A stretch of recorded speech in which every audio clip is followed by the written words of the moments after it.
Bueno, ahí estamos en otro capítulo de Realty Talks, hoy con Gustavo Llambías.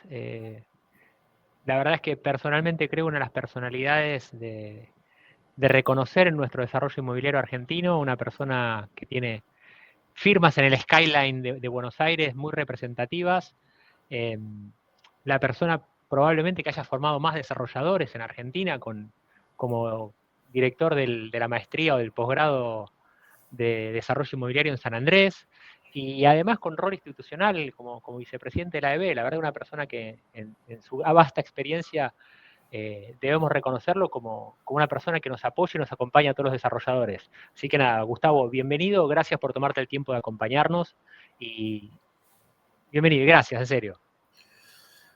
Bueno, hola Juan Pablo, con esa presentación ya me abrumaste, porque la verdad que eso casi parece un obituario. Digamos. No, no, no. Por favor, la verdad es que Eso sos una persona que sigue escribiendo páginas todos los días. lo único que muestra eso es que estoy viejo, pero bueno, seguimos dando batalla después de todo. Ahora que lo viejo está de moda, como dicen por ahí. No, no, por favor, Gustavo. Mira, yo creo que, como dice mi viejo, esto siempre me dice, las canas acá son un rango, son una categoría, así que yo la verdad que soy muy, muy agradecido de haberte conocido y cruzado en el ámbito académico y sé que en lo profesional siempre me has colaborado cuando hizo falta, así que nada, fuera de esto estoy muy agradecido que te subas a esta, para mí una locura que creé hace ya este año y me entretiene, me parece recontra interesante poder compartir con colegas la visión de lo que estamos viendo en un ambiente tan cíclico, tan intenso como el nuestro. Sí, la verdad que no da tiempo para aburrirnos, ¿no? Sí, sí, sí, tal cual. Gustavo, a ver, contanos un poco, a ver, si abrimos siempre con una pregunta un poco abierta, es preguntar quién es Gustavo Llambías, cómo te ves vos, nada, cómo estás, de dónde venís, cómo llegaste al desarrollo inmobiliario. Bueno, si tengo que definirme de alguna manera que creo compartimos todos los desarrolladores, yo soy una persona que vive porque tiene proyectos.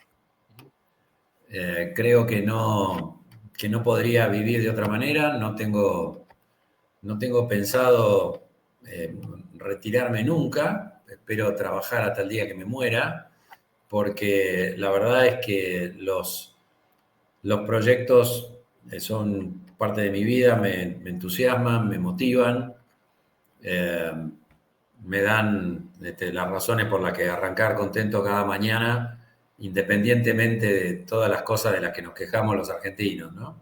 Ujú.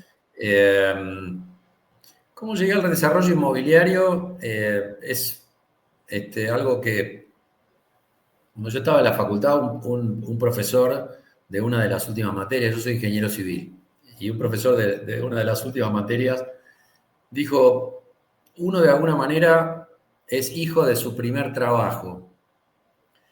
Y yo en ese momento lo dejé pasar el tema, yo me recibí de ingeniero civil, orientación hidráulica, y mi ilusión de estudiante era hacer diques y canales y nada, y todo obras de ingeniería, no obras de arquitectura, que es a lo que me he dedicado toda mi vida. Pero bueno, resultó ser que después de una pasantía con algún tema vinculado con recién recibido con el tema hidráulico, eh, por un contacto personal de una casualidad de la vida, eh, me enteré que Roberto Eisenson estaba buscando un sobrestante para un proyecto muy importante en Belgrano, de las primeras torres con servicios que hubo en Buenos Aires. Y como no tenía otra cosa que hacer, me presenté y me contrataron y trabajé mis primeros 5 años de ejercicio profesional en Eisenson, y a partir que tenía en esa época una empresa constructora para la que yo trabajaba. Eh, y desde entonces estoy metido en el negocio inmobiliario. A partir de ahí me vinculé con las obras de arquitectura y con el desarrollo inmobiliario urbano. Y acá estamos, y de eso han pasado 43 Ayer. años. ayer temprano. Así que han pasado esos años y han pasado varias otras experiencias. Después de Eisenson estuve, que fue una escuela muy interesante para arrancar. Lo que me terminó de formar en el desarrollo fue que tuve la suerte de trabajar 5 años para Alto Palermo, cuando Alto Palermo no era de IRSA, sino de Pérez Compán. Y en esa época Pérez Compán era el principal grupo económico de Argentina por diferencia, y Alto Palermo fue la primera desarrolladora en un sentido de como lo entendemos hoy. En esa época no se entendía que era un desarrollador, Alto Palermo lo fue. Y a mí me tocó un periodo muy increíble de la compañía, donde se hizo el shopping Alto Palermo, edificios muy importantes, San Jorge Village, uno de los primeros barrios cerrados de vivienda permanente. Se arrancó con el proyecto de Abril, que después hizo IRSA. Unos años muy importantes donde yo hice una campaña interesante y siendo muy joven llegué a ser gerente de nuevos negocios de la compañía. Aprendí mucho, entendí mucho para dónde iban las cosas. Y esa mezcla de haber trabajado primero en una pyme familiar, como es cualquier estudio de arquitectura, y después pasar a trabajar en una corporación, me dejó a 10 años de haber empezado a trabajar con la idea de armar mi propia compañía, y con otro grupo de socios armamos Red hace 33 años, en agosto de este año. Y desde entonces, cuando nosotros fundamos Red en 1992, hoy el mercado conoce a nuestra compañía como Red, pero Red es la sigla, la compañía se llama Real Estate Developers Sociedad Anónima. En esa época la gente no sabía lo que era un developer, y por eso nosotros le pusimos a la compañía un nombre que hoy es un genérico. Menos mal que nos conocen como Red, porque si no seríamos uno más de todos. Pero bueno, fue una época interesante en la que nosotros nos armamos como empresa pensando en trabajar en el formato de fee development norteamericano, ¿no? Donde los desarrolladores, los que se llaman fee developers, son equipos de desarrollo que trabajan para inversores institucionales que les interesa el riesgo inmobiliario, que quieren invertir en el negocio inmobiliario, pero que no quieren armar una estructura para eso. Bien. Y por lo tanto contratan equipos a cambio de un fee de desarrollo. ¿Sí? Bien. Bueno, tomamos ese modelo, la verdad es que lo tomamos un poquito antes. En el 92 nadie entendía que era un developer, no estaban los institucionales en ese momento. Así que los primeros 3 años de la compañía, hasta el 95, tuvimos que, hasta el tequila y qué sé yo qué, sobrevivimos con lo que pudimos. Y eso nos marcó mucho porque trabajamos haciendo consultoría inmobiliaria para empresas no inmobiliarias. Y trabajamos para muchas de las grandes empresas de la Argentina, YPF, Alpargatas, IBM, por distintos contactos personales. Y armamos distintos negocios para ellos, negocios inmobiliarios, empresas no inmobiliarias. Para el 96, con Argentina ya con crédito, la última etapa del gobierno de Menem, y con muchos internacionales tratando de invertir en Argentina, empezamos a encajar dentro de nuestra propia idea de compañía. Y de hecho fuimos la pata local de la inversora inmobiliaria de Cargill, que se llamó Andean Investment en Argentina, y con Andean nosotros teníamos el 2% de la compañía de inversión y ellos el 98%, por supuesto, las billeteras no comparan, pero de la compañía de gestión que se llamaba Andean Asset Management nosotros teníamos el 20%, éramos el socio local, y desarrollamos algunos proyectos muy interesantes, las torres de Riverview. Exacto. Claro, las torres de Riverview fueron las primeras torres de vivienda del lado este de Puerto Madero. En esa misma época estábamos gerenciando el Hilton de Puerto Madero y todo el proyecto de los porteños. Y entonces empezamos a hacer cosas que nos definen hoy. Digamos, por un lado, trabajábamos en desarrollo. Esos eran, si bien éramos socios minoritarios, esos eran proyectos que considerábamos desarrollos nuestros. Riverview, el edificio de Bullard 710, el edificio de oficinas que tuvo mucho tiempo el cartel de Microsoft y que ahora tiene el de Samsung, fue también un desarrollo de aquella compañía. Hicimos,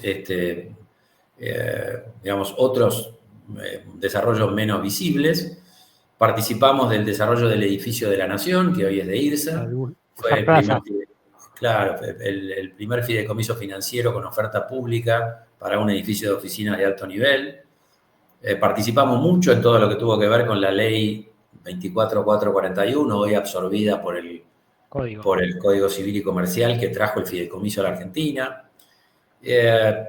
Bueno, para cuando vino la crisis del 2002, nuestra compañía tenía 10 años y estaba involucrada en muchos de los grandes proyectos de la Argentina. Habíamos sido la pata local del grupo chileno que desarrolló Aires del Pilar.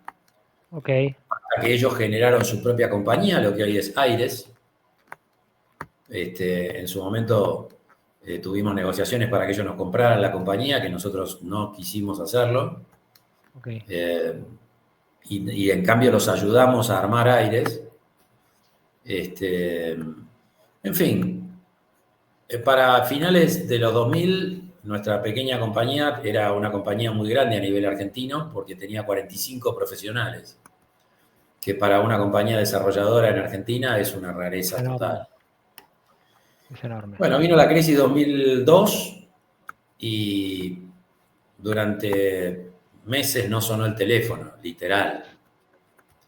En esa época los celulares se usaban menos y la gente todavía llamaba por la línea fija, el teléfono no sonó. Tuvimos que reciclarnos, quedamos los socios o algunos de los socios y unos pocos colaboradores, y volvimos de a poco con distintas cosas. Hicimos muchos fideicomisos al costo, armamos una compañía fiduciaria. Nosotros mirábamos de reojo el tema de los fideicomisos al costo, porque para nosotros el fideicomiso al costo era un subproducto menor del fideicomiso financiero, que era lo que nosotros habíamos trabajado para desarrollar. Y habíamos tenido la suerte de trabajar con el primer fondo común cerrado de inversiones, que fue el de Santander, el del Grupo Santander, el superfondo de Santander Río, del que fuimos gerentes. En fin, bueno, cuando vino la crisis y todo eso se fue para atrás, con un ciclo complicado, todos los institucionales salieron del medio, claro. Cargill se fue de la Argentina con su negocio inmobiliario, el negocio de grano siguió, pero la rama inmobiliaria se fue. No me olvido nunca, un día me dijeron en el 2003, mirá, nos vamos, ¿y a dónde van? Nos vamos a comprar carteras hipotecarias a Tailandia. Yo decía, ¿cómo se pueden ir de esta fantástica compañía de desarrollo de la Argentina a comprar carteras hipotecarias a Tailandia? Bueno, eso nos marca cuán fuera del mundo nos quedamos de todo. Y la verdad es que hemos estado los últimos 25 años así. Sí. Digamos, desde el 2001, 2002 para acá, muy fuera del mundo. Estamos tratando de volver como país y nosotros como compañía esperamos volver a ser un buen pie local para inversiones extranjeras, que fue como nos concebimos en el 92. Pero mientras tanto, hemos seguido desarrollando cosas propias y gerenciando. Hoy nuestra compañía tiene dos grandes áreas. Un área que es desarrollos propios. Tenemos dos marcas de productos, una que se llama IN, que son proyectos de más de 200 departamentos, del cual hicimos IN Lope de Vega. Fue el primer proyecto que se vendió en uvas en Argentina. Siempre fuimos muy pioneros en muchas cosas. Rápidamente salió mi buen amigo Sebastián Sommer con el proyecto de Caballito, nosotros en agosto y él en octubre. Y los dos tuvimos los mismos problemas. A poco tiempo de salir, con crédito, con uvas y con todo, vino la crisis 18, 19, después la pandemia. Con lo cual la marca IN está ahí esperando etapas futuras. Desarrollamos otra marca que se llama Respira y hemos hecho proyectos más chicos con esa marca, varios. Tenemos una compañía fiduciaria que se llama Red Consulting and Management, que ha sido fiduciaria de un montón de proyectos ajenos y también de proyectos propios. Para hacerte el cuento corto y no aburrir a las escuchas, en estos 33 años hemos intervenido o desarrollando o gerenciando alrededor de 1,5 millones de metros cuadrados en Buenos Aires, Córdoba y Mendoza, pero fundamentalmente en Buenos Aires y alrededores. Es un número impresionante. Es impensable. Hemos tenido la suerte de trabajar en algunos proyectos muy grandes, por ejemplo, el proyecto de Madero Oeste con el Hilton, ese proyecto solo suma 140.000 metros. Ahora estamos gerenciando un proyecto para un grupo empresario que es el proyecto de Bliss en San Fernando, donde estamos gerenciando un edificio de departamentos que son 60.000 metros, 270 departamentos, más infraestructura. O sea, hemos tenido la suerte de participar en proyectos muy grandes y en otros no tan grandes. También hemos hecho proyectos de 2, 3, 4.000 metros como cualquier desarrollador. De hecho, nuestra marca Respira es de productos pequeños. ¿Sí? Pero, bueno, te diría que para usar una cosa así moderna, somos veteranos de Vietnam, o si querés de la Franja de Gaza, lo que quieras, pero hemos pasado por batallas de todo tipo.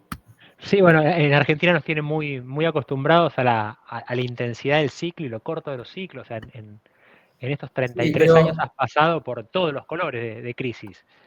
sí, totalmente, pero mira, hemos sobrevivido a todo y yo te diría que fundamentalmente por dos cosas. Una, con todo el esfuerzo del mundo hemos ganado y perdido plata, pero nunca jamás en la vida hemos dejado de entregar un proyecto.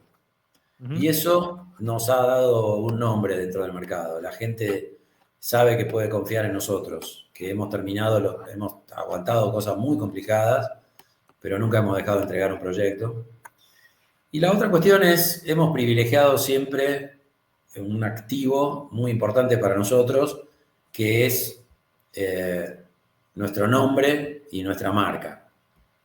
Hemos preferido endeudarnos los socios en malos momentos, pero mantener siempre la compañía flotando bien, porque creemos que una compañía desarrolladora, cualquier compañía desarrolladora, aún las más grandes del mundo, siempre tienen un porcentaje de patrimonio muy pequeño respecto de lo que gestionan. Perfecto. Sí. Fíjate vos, la compañía más grande de la Argentina, IRSA o Consultatio, tienen patrimonio muy importante, pero en su parte de tenencia. O sea, qué sé yo, IRSA con los shoppings, con los edificios de oficinas que compra. Pero en la parte de desarrollo, en general, lo que hacen esas compañías, y en todo el mundo es así, es tener una pequeña participación de su propio patrimonio en los desarrollos. Y el resto está gestionando fondos de terceros. A mí me gusta siempre decir que los desarrolladores, por definición, tenemos mucho más ideas que dinero. Aunque sea así, es a Consultatio. Si vos pensás en el patrimonio de las dos compañías más grandes de la Argentina y lo comparás con los proyectos que gestionan, su patrimonio es relativamente chico. Lo que pasa es que sus proyectos son enormes. Sí, correcto. Entonces, esa es una característica del desarrollo en todas partes del mundo. También es una característica de otros eslabones del sector. Por ejemplo, las empresas constructoras también, que son un eslabón del sector, también certifican mucho más por mes de lo que es su propio patrimonio, ¿no? Así que bueno, aquí estamos, después de 33 años, siempre con proyectos, siempre con ideas, entusiasmados con las nuevas perspectivas que puede abrir un convencimiento de que Argentina tiene que volver al mundo y volver a actuar como actúa el resto del planeta, tener crédito hipotecario, tener crédito para el desarrollo, tener una economía estable, y no hace falta ir al primer mundo, ¿no? Hay un montón de países acá alrededor nuestro, Chile, Uruguay, Perú, que tienen todo eso. Y por lo tanto el desarrollo inmobiliario funciona en esos lugares. En todas partes del mundo el desarrollo inmobiliario es muy importante, es un negocio muy importante. El Economist dijo hace 20 años, y siempre me acuerdo porque fue lo que usamos para convencer a San Andrés de que hubiera un programa de posgrado en la Universidad de San Andrés vinculado con el desarrollo inmobiliario que dirigimos con Carlos Bocio Maturana, que es el gerente general de Argencons, gran amigo. Bueno, para convencer a San Andrés de que hubiera un programa vinculado con inmuebles en su escuela de negocios, con lo inmobiliario, le dijimos, mirá, las principales universidades del mundo, tomá la que quieras, tienen en su área de negocios un área inmobiliaria. Y eso tiene mucho que ver, por ejemplo, con lo que pasó con la crisis de 2008. Si los derivados del mercado inmobiliario, como fueron las hipotecas basura, no tuvieran el peso que tienen en el negocio, no hubieran complicado la finanza del mundo, ¿no? Sí. Así que bueno, ahí estamos. Y por lo tanto, para cerrar esta larga perorata, tengo otras dos actividades que vos mencionaste. Una la acabo de mencionar recién. Desde hace más de 30 años que capacito gente a nivel de posgrado. Empecé en la Facultad de Ingeniería hace 35 años. Después estuve con Carlos Bocio en la UCA con un programa que se GDI. llamaba MBI, era un posgrado de 2 años. Y cuando en el 2002 la Politécnica de Madrid se fue, mejor dicho, la UCA no quiso seguir por la crisis y el pago en euros y qué sé yo, con Carlos nos fuimos a buscar otra casa y caímos, fuimos a San Andrés. San Andrés tomó la propuesta, lo convirtió en un programa ejecutivo. Y ese programa ejecutivo acaba de cumplir, está cerrando ahora en una semana su edición 22ª. Vos lo conocés bien porque sos graduado del programa. Estaba haciendo la cuenta de esa cuántas generaciones llevamos. Yo fui generación 8 Bueno, hace muchos. 22 promociones. De hecho, el viernes, mañana a la mañana tenemos el Alumni Day, El alumni. donde va a haber 150 personas y ya tenemos más de 700 graduados. Y ya hoy podemos decir que lo que vos dijiste un poco exagerado, tiene algo de cierto, ¿no? Han pasado por los programas que hemos dirigido con Carlos y yo en los últimos 30 años, primero en la UCA y de hace 22 en San Andrés, muchos profesionales que hoy ocupan posiciones relevantes en el sector, que son desarrolladores, que son parte importante de compañías importantes. Y la verdad que eso nos da muchísima satisfacción porque hemos de alguna manera generado una comunidad que se entiende rápidamente porque tiene un pensamiento común, un pensamiento que tiene que ver con que más allá de que haya dificultades y más allá de todas las cuestiones, el real estate y el desarrollo inmobiliario requieren ciclos largos. Uno tiene que estar preparado para sobrevivir a todo, particularmente en Argentina, y tiene que preparar, si en otros lados uno tiene que tener un caso alternativo, en Argentina tiene que tener planes de la A hasta la Z, y si empezás con el alfabeto griego también. Pero bueno, aquí estamos. Y también mencionaste a la pasada, y con esto termino, en mi presentación por lo menos, pero tiene mucho que ver con otra preocupación que he tenido toda la vida, que es que no se puede creer que en Argentina la mitad de los argentinos tengan problemas de acceso a la vivienda. La mitad. Eso es una vergüenza como sociedad, directamente, porque en el resto del planeta, el planeta que funciona, cualquier persona que quiere comprarse una vivienda se saca un crédito y se la compra. Sí. Más grande, más chica, más barata, más cara, pero cualquiera se lo compra. Y las sociedades que tienen 8 o 10% de pobres tienen para esa pequeña fracción de la población alguna línea con algún nivel de subsidio para que también puedan acceder. Bueno, desde que yo tengo uso de razón profesional, desde hace 40 y pico de años, en Argentina los jóvenes y las familias de clase media tienen enormes dificultades de acceso a la vivienda. Y siendo la vivienda el principal negocio en todas partes del mundo del negocio de desarrollo inmobiliario, en Argentina nosotros le hemos vendido en toda mi actividad profesional de 40 y tantos años, fundamentalmente al sector más rico de la población, al 15, 20%, en algunos momentos el 10% de la población que puede hacer la cosa tan loca a nivel mundial que es pagar una vivienda en el tiempo que demora construirla. En 3 o en 4 años, cuando en el resto del mundo se paga en 15, en 20 o en 30. Entonces, la verdad es que hace muchos años trabajo en eso. Hace 20 años que estoy en la EB, hace muchos que soy vicepresidente. En este momento es Charlie Espina el presidente. Estamos terminando una fusión con la CEDU, porque también hemos pensado desde siempre que no tiene sentido que haya más de una cámara. La EB tiene 50 años, la CEDU es mucho más joven, pero la verdad que ha tenido un crecimiento muy importante y hemos decidido reunirnos.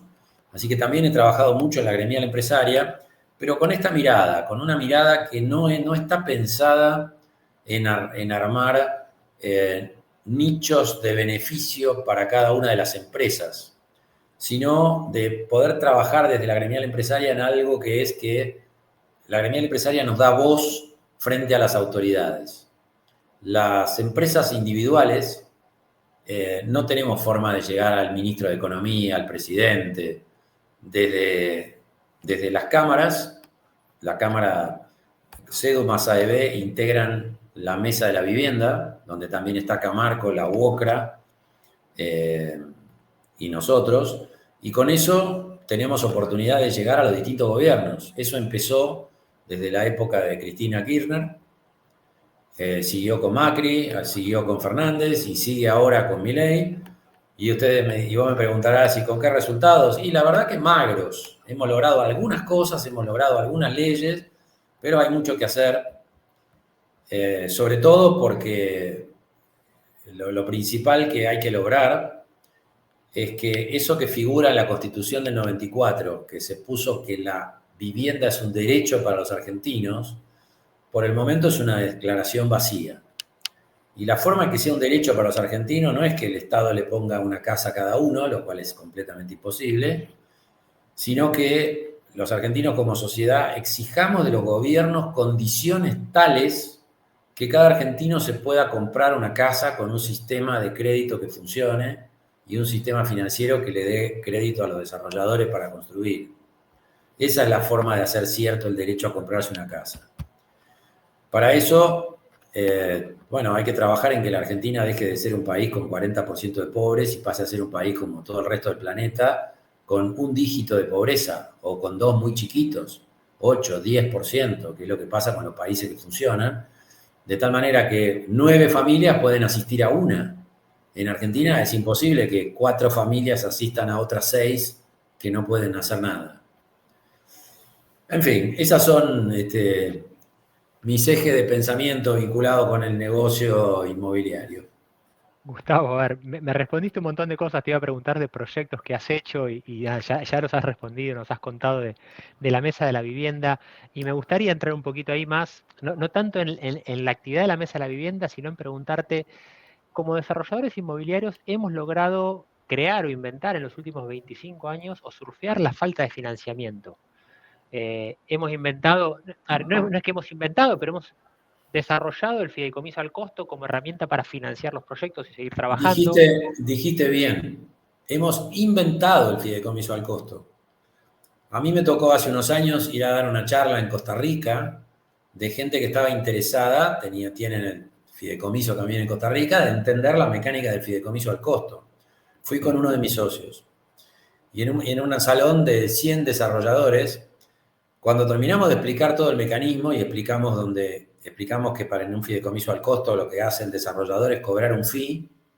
Venden horarios. Y vende honorarios. Una persona levantó la mano y me dijo, dígame, Jean-Vías, ¿usted me quiere decir que usted pone toda su creatividad como desarrollador y toda su experiencia para generar un edificio de viviendas para gente que no tiene ni idea de cómo se construye esa vivienda que quiere, y usted le cede toda la utilidad de ese negocio que tiene que ver con su esfuerzo y su talento a cambio de un honorario? Yo no entiendo, me dijo. Y le dije, bueno, le digo, usted no entiende como no entiende el resto del planeta, porque nosotros somos un país con inflación habitual de 2 dígitos y varias veces de 3. Con lo cual, somos un país donde los empresarios no nos animamos a tomar un riesgo de 4 años sobre el costo de construir.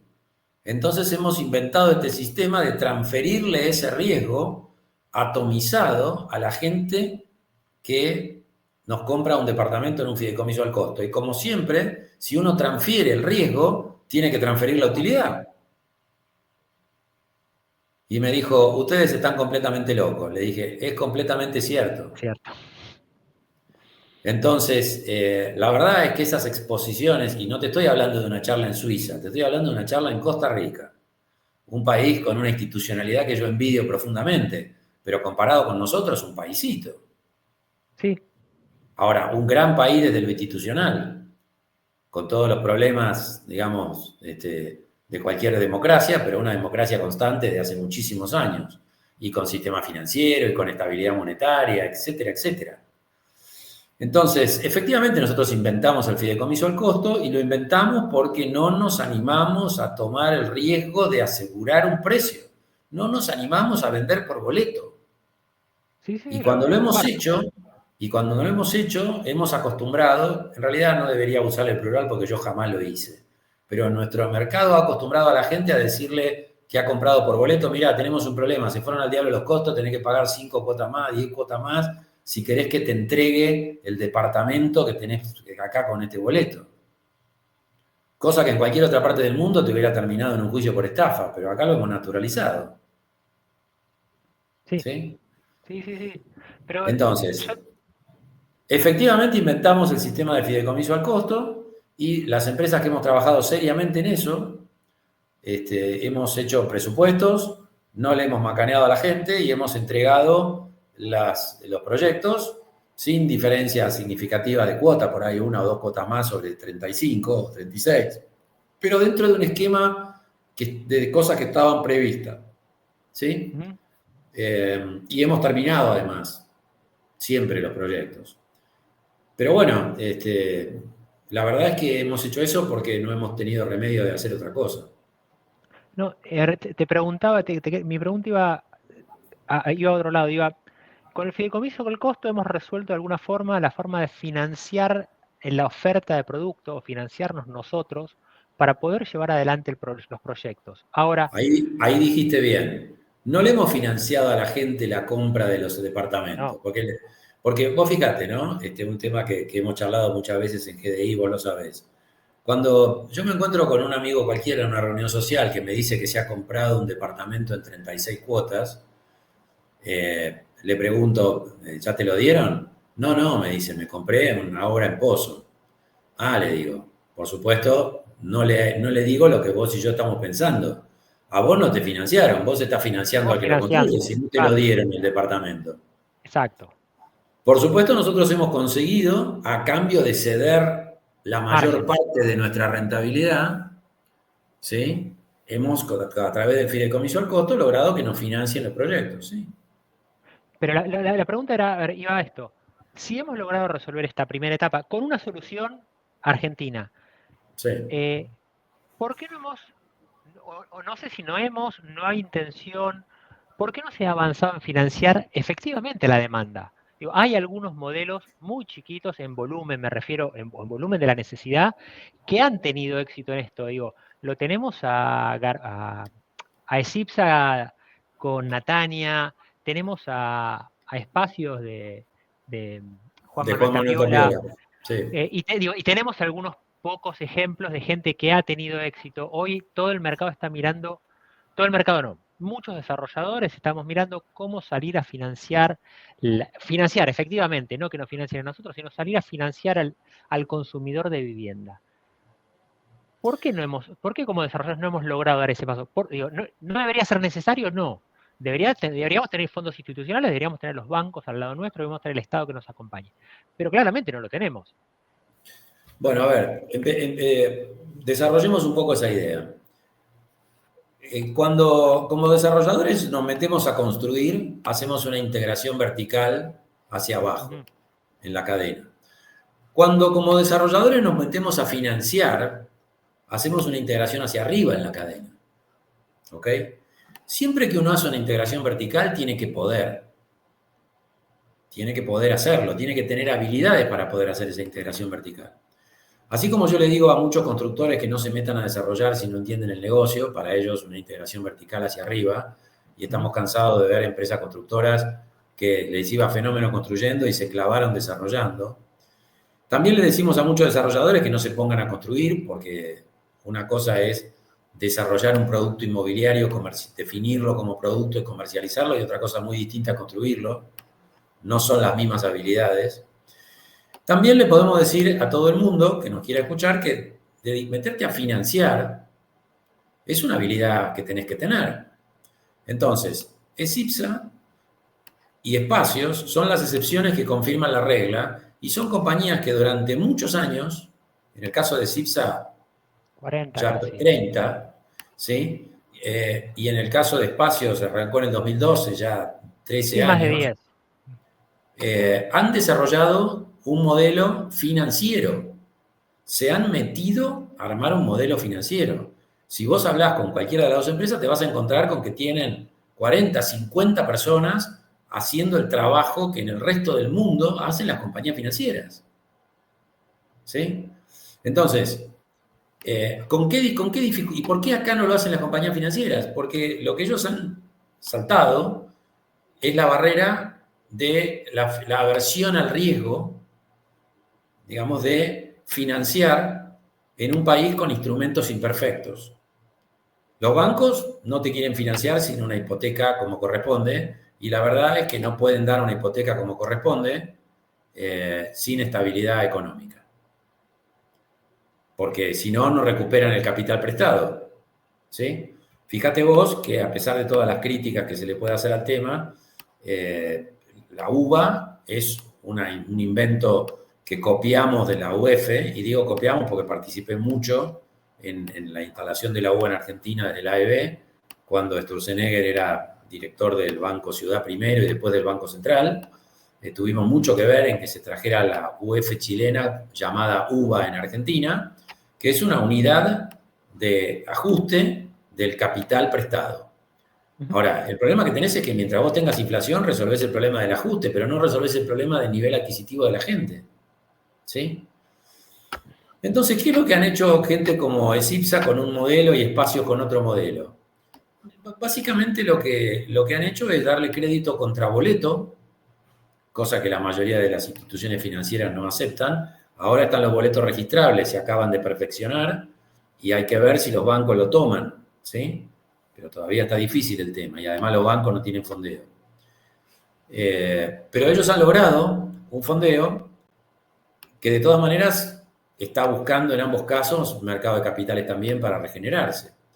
Y otra vez lo mismo, en el caso de Cipsa más bien un sistema tipo de los círculos cerrados de los autos, y en el caso de Espacios, es un sistema que si vos te pones a pensar, está muy orientado a venderle a la gente la cuota que puede pagar y quedarse con el problema de financiar la propia compañía a través de un grupo de cadena que tiene que ver con aporte de tierra, con aporte de materiales, con todo un grupo de financistas que han ido armando para que se queden con la hipoteca a 15, 20 o 25 años, que ni siquiera es hipoteca, es con el crédito, contra boleto, ¿sí?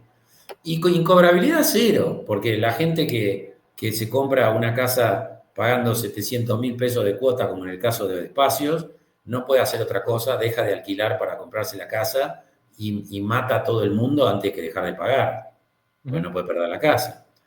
Pero para eso hay que tener una afinidad con ese riesgo. Entonces, ¿por qué no lo hemos logrado los desarrolladores? Los desarrolladores no tenemos que lograr eso. Lo que los desarrolladores tenemos que lograr desde las cámaras empresarias y desde la presión al gobierno es que haya condiciones para que el sistema financiero nos vuelva a financiar. No nos tenemos que convertir nosotros en financistas. En el medio, por supuesto, hacemos distintas cosas y yo no digo que esté mal el que financia, ¿sí?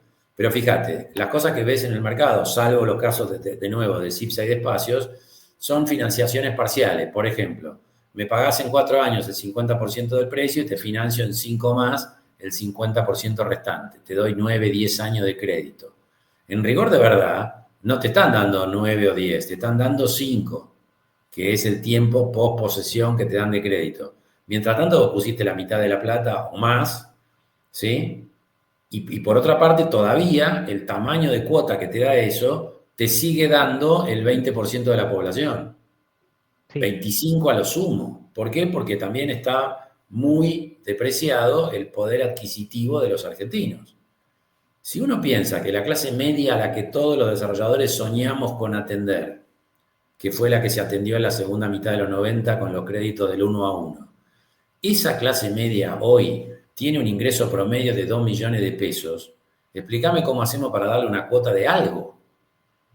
Sí, no hay forma. En el mejor de los casos, estás hablando de la cuota de 2 millones un matrimonio, estás hablando de 4 millones, estás hablando de 1.600.000 de cuota, $1.000 por mes. 1.000 y poquito. Sí. No. Y por $1.000 por mes de cuota, por esa cuota te compras un monoambiente o un 2 ambientes en capital. En el interior, una cosa un poquito más grande. Entonces, una familia de clase media que gana 4 millones entre él y ella, tienen 2 chicos que van al colegio, necesitan un departamento más grande y además tampoco pueden pagar $1.000 a esa altura del partido, porque ya están tomados por todos los gastos familiares. ¿Sí? Entonces, estamos complicados en una pelea. Ahora, vos me decís, esto no tiene remedio, todo tiene remedio y seguimos dando la batalla. Seguimos dándola desde la mesa de la vivienda, seguimos dándola desde distintas herramientas, Esos acercamientos de 8 o 10 años de crédito son mucho mejor que nada. Así que, por supuesto que está muy bien. Nosotros estamos estudiando alguna cosa en ese sentido, como varios otros desarrolladores, y debería funcionar. El mercado de capitales tal vez esté presente antes que los bancos. Fíjate, por ejemplo, que mañana en el Alumni Day de San Andrés vamos a tener la presentación de Alaria, compañía del mercado de capitales, sacó un fondo con RIMAX. Claro, con la gente del ENDAR, de RIMAX, que son hipotecas financiadas por el mercado de capitales, pero por supuesto para hipotecas, o sea, para la venta de usados. Todavía no para el mercado del nuevo, porque eso requiere hipoteca. ¿Sí? Entonces, otra de las cosas que tenemos que lograr es, a finales de los 90, vos tenías la hipoteca al día siguiente de tener la obra terminada, literal. Y ahora te digo, en capital, 1 año para empezar a conversar, para tener una condición de subdivisión en propiedad horizontal para poder hipotecar, o 2 o 3, y en las provincias de la Argentina ni te digo.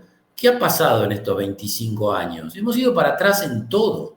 Hemos permitido que el registro de la propiedad de Córdoba, por ejemplo, sea famoso en toda la Argentina por demorar 7, 8, 9 años, a tal punto que el actual presidente del Banco Nación, antes presidente del Banco de Córdoba, es un experto en financiar por boleto. ¿Por qué? Porque en Córdoba, como presidente del Banco de Córdoba, tuvo que financiar boleto porque no lograba que el registro le diera hipotecas. Ahora, ¿qué hemos hecho como sociedad para entregarnos de semejante manera a la burocracia enloquecida? Entonces, en ese sentido, más allá de los muchos errores que creo que comete Milei en muchas cosas, estamos muy, muy, muy de acuerdo con un ministerio como el de Sturzenegger, pero claro, este es un país federal. Entonces hemos estado reunidos con Federico viendo muchas cosas y te dice, bueno, está bien, pero yo puedo hacer algo de guía, pero puedo llegar a negociar con alguna provincia afín, pero no puedo para toda la Argentina porque es un país federal. Entonces, ¿dónde está la cuestión? Bueno, yo creo que en charlas como esta, para que los profesionales de cada uno de los lugares, desde la mesa de la vivienda, estamos con todas las cámaras provinciales, tratando de hablar con los desarrolladores para que den esa batalla, ¿sí? El eje, por ejemplo, del día de mañana, en el Alumni Day, entre paréntesis, espero que estés mañana. Estoy anotado, así que voy a estar. Bueno, es si estamos preparados para lo que viene. Y digo, por ejemplo, como desarrolladores nos quejamos permanentemente de que no hay crédito, ni crédito para el desarrollo, ni crédito para la gente. Ahora, cuando vos hablás con los desarrolladores de los últimos 20 años, ninguno ha negociado con una entidad financiera porque no ha habido nada en los últimos 25 años, o 20, 25 años. Con lo cual, nuestra pregunta es, ¿estamos preparados? ¿Los balances de la desarrolladora están preparados para que un banco te dé crédito? ¿Estamos acostumbrados a vender en blanco? ¿100%? Bueno, el principal blanqueador del sistema no es la ARCA persiguiendo a los evasores. Es los consumidores exigiéndote que le factures el 100% porque tienen crédito hipotecario. Fíjate vos todas las ventajas. Ahora, mientras nosotros le vendamos a un señor que te dice, vengo a ver tu departamento. ¿Cuánto vale? $150.000. Me encantó. Déjame que hable con mi contador y vuelvo. Ya sabemos lo que vuelve de eso. ¿No? Tengo capacidad para 100. La plata está, pero tengo capacidad para 100. La plata está, pero tengo capacidad para 100. ¿Y los otros 50? Y vos le contestás como desarrollador, mirá, esto es un bien registrable, yo no te lo puedo vender a la mitad de precio, a 2/3 del valor, y bueno, entonces no te lo compro. Y entonces ninguno es una carmelita descalza y ve toda clase de problemas en el mercado. Y te quiero aclarar que esto lo hablamos con los funcionarios, cuando decirle, che, en vez de mandar inspectores de ARCA, lo que ustedes tienen que hacer es armar una Argentina que dé crédito. Y se blanquea el mercado de un día para el otro, porque todos vamos a querer vender en blanco. Me encanta vender en blanco, 100%. Es más fácil. Mucho Es más más fácil. rápido. Más fácil, más rápido, bueno, entonces esas son todas las deformaciones en las que nos hemos metido. Y por eso es muy importante que en ámbitos como este, Juan Pablo, vos sabés que siempre tengo esa idea, de usar estos ámbitos donde charlamos entre profesionales para entender que hay una buena parte de lo que pasa que es culpa nuestra como sociedad. Sí. Que no es, bueno, esto es así por los políticos. Los políticos son los políticos que nosotros permitimos. Mirá, la EBE, que tiene 50 años, se hizo famosa en Argentina cuando Cristina dijo en el 2014 o 15, por ahí, 2014 creo que fue, que iba a sacar el programa Procrear y que iba a hacer 200.000 unidades de vivienda por año. Salimos en primera plana de todos los diarios, nos llamó Magdalena Ruiz Guiñazú y La Nata, que en paz descansen ambos, para entrevistarnos, porque dijimos, eso es imposible. Y todos nos entrevistaban como contreras al kirchnerismo. Y lo que nosotros decíamos, no, esto no es una cuestión política, es todo el sistema de desarrollo público más privado de la Argentina produce 250.000 unidades por año. Todo el sistema. ¿Cómo van a hacer ustedes con un programa para producir 200.000 unidades? Tendrían que duplicar la capacidad instalada del sistema. No hay obrero, no hay empresa constructora, no hay gestión, no hay nada. Y de hecho, obviamente, no sucedió. Entonces, lo que decimos es, a ver, nosotros en aquel momento levantamos la mano y dijimos, déjense pavada, esto es una tontería. Por supuesto dijeron, no, son antikirchneristas. No, somos antitontos. Porque eso era una tontería o una mentira intencionada. ¿Sí? Entonces, de alguna manera, tenemos que parar con esas cosas y tenemos que pensar que tenemos que, desde nuestro punto, desde nuestra posición, que es importante, movemos mucho dinero de inversores que nos ponen plata detrás. Nosotros le hemos dicho desde la mesa de la vivienda a los distintos gobiernos con los que hemos hablado, miren, ustedes están pidiendo todo el tiempo que los argentinos inviertan, que saquen la plata del colchón. ¿Saben en lo único que los argentinos sacan la plata del colchón? En lo que nosotros hacemos. Lo único en que voluntariamente sacan la plata del colchón es para meterla en un edificio. Entonces, ¿saben qué? Y ustedes tienen una ventaja. Si ustedes nos dan a nosotros facilidad, este es un mercado atomizado. Cuando vemos en los diarios que le dan una facilidad a una automotriz o que le dan facilidades impositivas a las mineras, son 3. Invierten 500 millones. 1.000 millones. ¿En cuánto tiempo? Cuando te pones a preguntar, Ford anuncia 500 millones de inversión en los próximos 5 años. El sector inmobiliario tiene 2.000, 3.000, 4.000 desarrolladores y a lo largo del año invierte mucho más de 1.000 millones en todo el país. Y no tiene ninguna facilidad de ningún tipo de nada. ¿Por qué? Porque estamos atomizados, porque ni IRSA ni Consultatio tienen ni el 1% del mercado, entonces no tenemos voz individual. Y por eso la relevancia de las cámaras, la relevancia del concepto de estos ambientes donde podamos intercambiar y tratar de presionar a los distintos gobiernos. Alguno que me escuche dirá, bueno, Gustavo, dejate de bromar, también no te fue. No me fue bien, pero no hay que abandonar las batallas que valen la pena. Nosotros tenemos que ser algún día un país normal. Entonces, si no es con Milei, será con el próximo, pero la normalidad tiene que ver con estabilidad monetaria y la estabilidad monetaria tiene que ver con el crédito y el crédito tiene que ver con el acceso a la vivienda y el acceso a la vivienda es un derecho constitucional. Entonces, todo eso cierra en algo que vale la pena. Fuera de cualquier color político. Después de votar que te guste más. Pero como ciudadano tenés que decir, che, con esto no jodas. Cuando Milei liquidó la Secretaría de Vivienda, me entrevistaron y me dijeron, che, ¿qué pasa con este gobierno? Liquidó la Secretaría de Vivienda, no tiene política de vivienda. Yo le dije, perdón, ¿todos los gobiernos anteriores que tuvieron Secretaría de Vivienda tuvieron política de vivienda? Digo, este gobierno tiene la política de vivienda más importante de todas, reducir la inflación. Con inflación no hay crédito, sin crédito no hay vivienda. Punto. Sí. Comparto lo que decís, Gustavo. La verdad es que, nada, insisto, no somos un país normal y no hablo de los últimos 25 años, hablo de los últimos 50, 60 años, venimos dando un paso atrás cada día.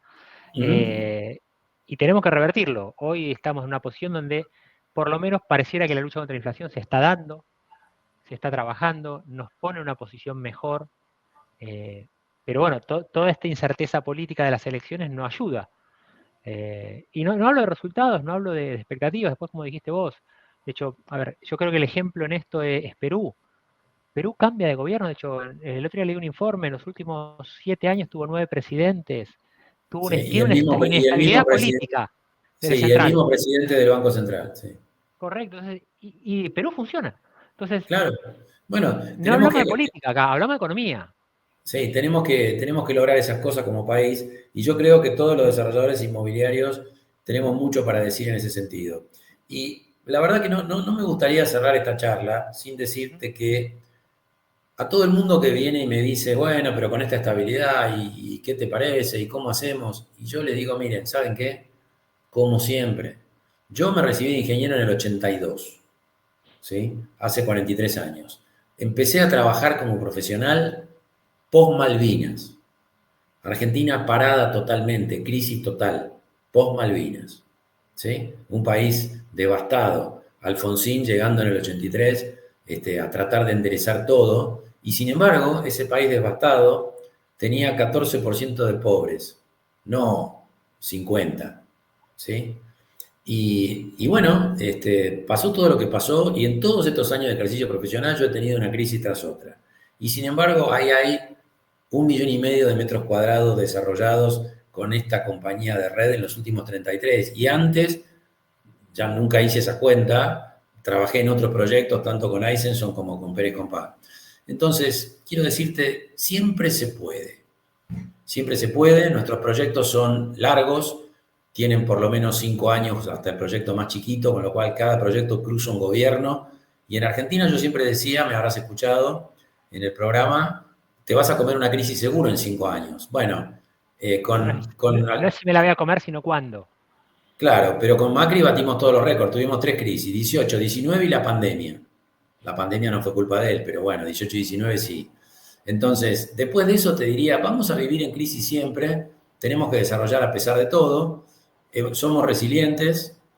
Yo siempre digo, yo no sé hacer otra cosa, con lo cual, si el año viene complicado, no importa. Esto es lo que yo sé hacer, es lo que vivo, es lo que me gusta, es lo que me apasiona, así que lo voy a hacer igual. En el medio, digamos, como para matar el tiempo libre, es bueno decir, che, ¿y no lo podría hacer un poco más tranquilo? Yo siempre digo cuando me invitan a una charla y alguien dice, bueno, pero la crisis es una oportunidad, le digo, muchachos, aflojen con las oportunidades, estoy harto. ¿Eh? Sí, es terrible. Sí. Este, pero bueno, pero no aflojemos, no aflojemos, Juan Pablo. Nosotros hacemos muchas cosas que quedan. Hacemos cosas que la gente quiere comprar, por eso todavía nos ponen plata a nuestros inversores.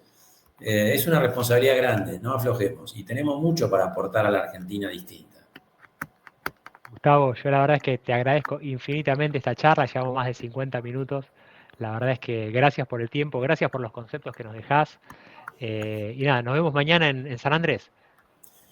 Buenísimo, Juan Pablo. Espero que a alguien le sirva, que no le parezca latoso, pero pues ya me conocés, yo soy muy asertivo, lo que no quiere decir que tenga razón en todo, pero por lo menos nadie podrá decir que no estoy convencido de lo que digo. La idea es escuchar todas las opiniones, todas las voces y bueno, que después cada uno pueda opinar y decidir con instrumentos. Así que nada, te Por agradezco, supuesto. Gustavo. Un Bueno, un abrazo gran enorme. abrazo y felicitaciones por este trabajo. Siempre es bueno escuchar a los colegas, así que me gusta ver las entrevistas que haces. Gracias, Gustavo. Bueno, Bueno, que sigas muy bien. Abrazo grande. gracias.